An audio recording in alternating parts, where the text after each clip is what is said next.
মাধ্যমিক পরীক্ষার আগে মা যা বলে। কি রে মনা,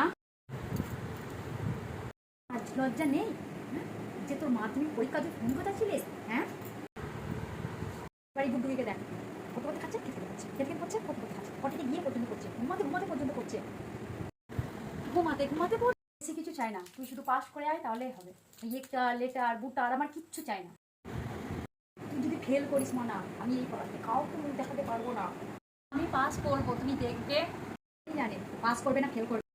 পরীক্ষার পর যা হয়। তুমি আমার এই দিনের জন্য বাঁচিয়ে রে। মা তুমি তো বলেছিলে যে শুধু পাস করলেই হবে। তোকে বলেছিলাম যে শুধু পাস করলেই হবে। সো ওই কারণে কাগজে লিখেছে দেখ, এক ছাত্রী জোনাকির আলোয় পড়ে ল্যাম্প পোস্টের জন্য পড়ে ফার্স্ট হয়েছে। সেই সব বাবা আমাদের মুখ উজ্জ্বল করেছে দেখ। আমাদের গর্ব আর গর্ব। তুই কত পড়তে পারিস যাই, এই বালতিটা পড়ে গেছে, আরেকটা বালতি নিয়ে আসি।